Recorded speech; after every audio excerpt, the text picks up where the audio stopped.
Ser ou não ser? Eis a questão.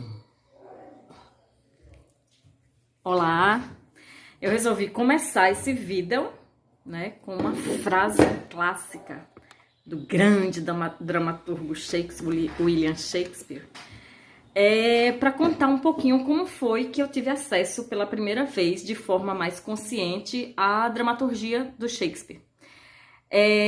Eu vou fazer uma fala que talvez saia um pouquinho caótica, porque eu pensei em várias coisas e não sei se eu vou conseguir seguir uma linha assim cronológica de pensamento, mas eu vou falando algumas coisas que me vêm à cabeça. Primeiro dizer que eu fiquei super animada, feliz e agradecida pelo convite da professora Juliana. Acho fantástico a ideia desse curso que eles estão pensando aí. Um privilégio ser aluna dessa galera aí de inglês, viu, galera? Porque estudar cultura inglesa a partir de teatro, a partir de Shakespeare é fantástico. É tudo que eu adoraria ter tido na minha graduação.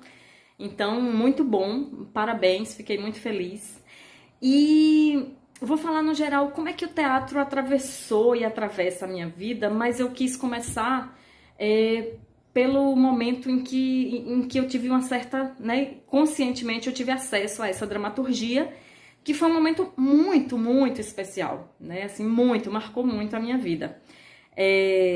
Eu faço teatro desde os 13 anos de idade. Eu sou da cidade de Serrolândia, nem me apresentei, me chamo Cláudia, sou professora do Colegiado de História aí do Campus 4.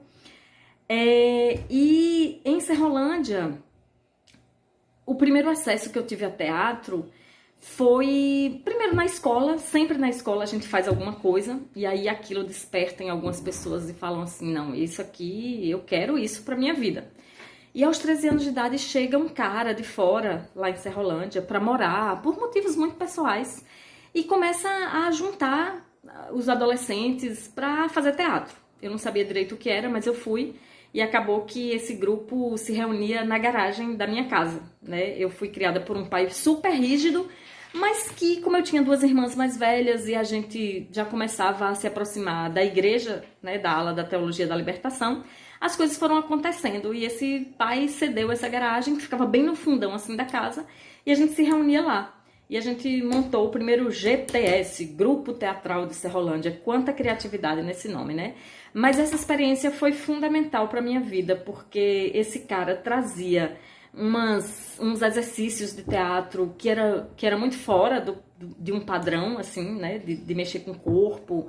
E o teatro, no geral, é uma coisa que nos faz aprender pelos poros, Primeiro que ele nos arrebata pelo coração, e essa experiência de ser um outro no palco me atraiu radicalmente. Então, aos 13 anos de idade, ele, inclusive, esse cara se chamava Zé Paulo, ele se juntou com uma moça da cidade chamada Edith, e eles faziam, inclusive, teste para papéis, Então, eu me lembro que o primeiro teste que eu passei foi para um personagem que era quase protagonista, era um grupo de jovens que discutiam como fazer cultura na cidade, ou seja, um meta-teatro, a partir da nossa realidade.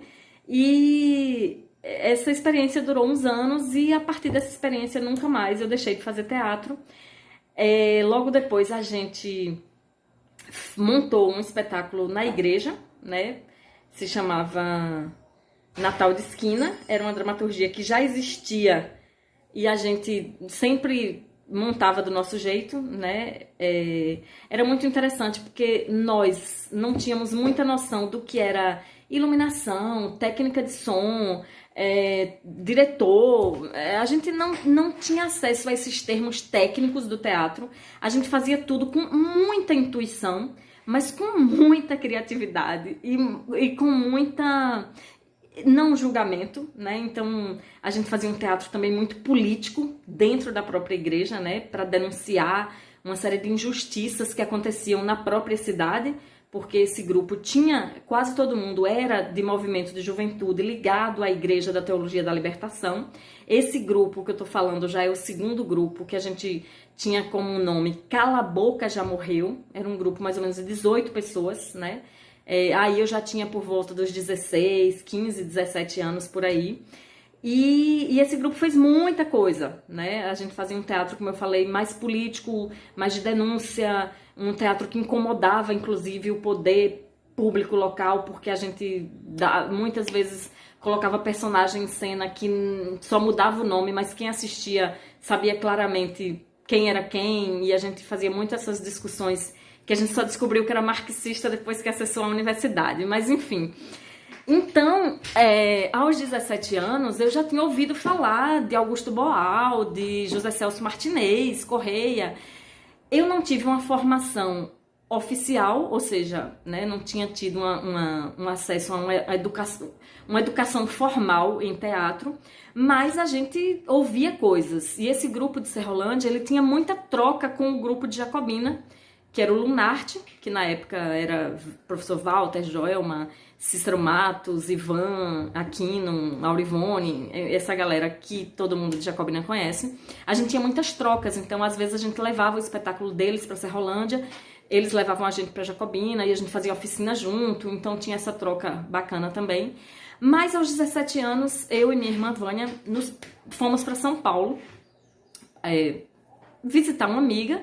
E como a gente já era ligada em arte e cultura, a gente queria desbravar São Paulo do que tinha de melhor naquela cidade, né? Porque São Paulo é mal falado por algumas pessoas que não conhecem essa parte mais cultural, mas São Paulo é fantástico, né? E a gente já tinha esse cheirinho de querer conhecer essa São Paulo cultural. E aí, quando a gente chegou lá, os amigos que estavam com a gente disseram, façam uma lista de onde vocês querem ir. E um dos primeiros lugares era, eu quero conhecer o Teatro Oficina. E aí fomos ao Oficina, que eu acho que vocês já ouviram falar, né? Que é um teatro referência no mundo inteiro, um teatro revolucionário, né? Pensado, concebido por um grupo, mas dirigido pelo José Celso Martinez Correia, que nasce, né, na década de 60, em plena ditadura militar, que faz um teatro de denúncia, um teatro também muito ousado, busca uma linguagem brasileira, uma estética brasileira, né? Monta dramaturgia que foi proibida, né? A exemplo do Rei da Vela, né? Que montam em plena década de 60, que do Oswald de Andrade, né? O Rei da Vela, mas que é uma peça incrível, que eu até indico para quem né, tem curiosidade de teatro, vão atrás do Oswald, do Rei da Vela, que é incrível para estudar a história do Brasil. Mas eu queria dizer que quando eu chego à oficina, a montagem que está lá é simplesmente Hamlet, né, do William Shakespeare, e foi muito impactante ver a montagem de Hamlet, porque o Teatro Oficina também, as montagens são longuíssimas, né? Isso é uma marca do José Celso. E o espetáculo tinha simplesmente 6 horas, né? Com um intervalo onde a gente saía para tomar um café e voltava. E um espetáculo de cara que já tinha vários atores que hoje são globais e que pra gente que sai do interior e vai para uma grande cidade, a gente fica muito maravilhada, né? Com aquilo tudo, né? Um teatro com muita nudez, porque o José Celso também trabalha com a nudez para tirar você de uma realidade cotidiana, né, que é passiva, e a nudez tira você desse lugar do passivo, e ele é até criticado por isso, mas ele usa muito o nu no teatro dele, e era com Júlia Lemertz, Alexandre Borges, enfim, foi uma experiência que inclusive me ajudou depois, porque quando eu terminei o curso de História aí na UNEB, Campus 4, eu achei que eu queria ser atriz profissional e aí fui para Salvador, passei no vestibular da Escola de Teatro da UFBA e o próprio vestibular da UFBA nesse período para os cursos de arte, acho que para quase todos os cursos tinham 2 etapas, né? A primeira etapa era igual para todo mundo e a segunda etapa era específica de teatro. Então você fazia uma prova para discutir 3 dramaturgias, uma dramaturgia considerada mais universal, né? Uma dramaturgia mais contemporânea, mais, né, moderna, e uma dramaturgia brasileira.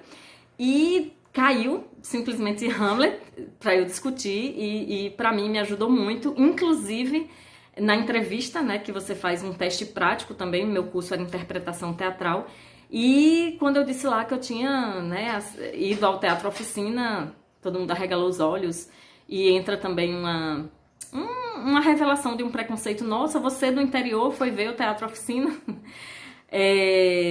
Enfim, eu queria dizer também que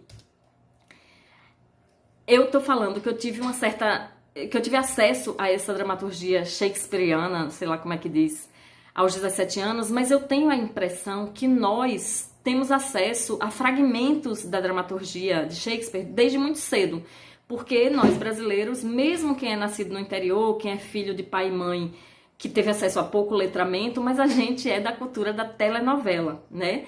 E a gente sabe que quem faz novela na Globo, no Brasil, tanto os atores, quanto os diretores, quanto quem escreve, tem acesso a esse teatro que hoje é considerado mais clássico, né? E acaba colocando um personagem inspirado em algum personagem clássico de Shakespeare, aquela trama de Romeu e Julieta, né? Uma dramaturgia trágica que traz uma inspiração. Então a gente acaba tendo acesso a isso desde muito cedo, a partir da telenovela. Outra coisa que eu queria falar é que, apesar de hoje a gente ver o Shakespeare assim como um teatro erudito, mais clássico, a história do teatro, ela nasce de uma forma muito diferente do que a gente imagina, né? É um teatro que era, pelo menos há muito tempo atrás, ele era um teatro ritualístico. As pessoas iam, o coro, todo mundo podia cantar, de certo modo, eram espetáculos que duravam dias, às vezes, né? Tipo na Grécia, por exemplo. E falar em Grécia me faz pensar também que tem uma frase do Ariano Suassuna que eu adoro e que eu acho que ajuda a gente a descolonizar muito da história do teatro, da história oficial do teatro, que é: onde nasce o teatro? Né? Ele faz essa pergunta e ele fala assim: qual o teatro? Né? Ele fala assim: o teatro grego nasceu na Grécia. O teatro brasileiro nasce como? Né? Como nasce a história brasileira? Certamente todos os povos, eles imitam, né, uns aos outros. Certamente os nossos indígenas faziam teatro. Não esse teatro como a gente conhece, né, com palco, com público, com quarta parede. E eu acho que a gente tem que ir descolonizando muito esses lugares, essa ideia de clássico, de erudito, de popular. Por que um teatro é popular? Né? Porque ele é feito na rua? Por que um teatro é amador? Né? A gente no interior aprende muito a se colocar como sempre amador, aquele que não é profissional. E hoje eu vejo que a gente tem, por exemplo, em Jacobina, grupos super profissionais, né? Para mim, a diferença de amador e profissional é você viver da arte ou não viver da arte. De certo modo, eu sempre fiz um teatro mais amador, no sentido de que eu nunca me dediquei a viver da arte, né? Eu sempre inventei de fazer muita coisa ao mesmo tempo e não me dediquei a viver da arte. Então, isso, né, não faz alguém menos ou mais profissional. E no caso de Jacobina, um grupo que eu me lembro assim, que hoje em dia está atuando firmemente e que eu convido vocês, de certo modo, a prestigiar. Inclusive, esse ano está fazendo 10 anos, que é o Cia Sarau da Seis, né? É um grupo que pesquisa, é um grupo que coloca em cena temáticas de um Brasil negado, de certo modo, né, pela história colonial. É um Brasil, é um teatro que tem muito corpo, tem muita música, tem muita criação, tem muita autoria, né? Porque eles trabalham muito com o texto deles também. É isso e muita coisa. Eu acho que para fechar, eu queria só dizer que o teatro me salvou de muita coisa, né? Desde que eu comecei a fazer, eu nunca mais consegui parar, mesmo não tendo escolhendo isso como profissão na minha vida, mas me salva de não ser uma professora que não olha para o corpo. Então, como professora de história, desculpa, inclusive meu TCC foi sobre isso, como a gente usar o teatro no ensino de história, e eu como professora de estágio, eu tento ao máximo provocar os meus alunos a olharem para os seus estudantes como pessoas integrais, que não existe só daqui para cima, né? Que tem um corpo que sabe, que tem um corpo que é memória, que tem um corpo que é história, que tem um corpo que é presença, que é saber, né? A gente vem de um país onde essa cosmologia afro-indígena, que está tão presente e tão negada ao mesmo tempo, não usa o saber frio, né? Usa uma razão quente, usa uma razão que não é só pelo ouvido e pela cabeça, né? A gente pensa com o corpo todo e a gente deveria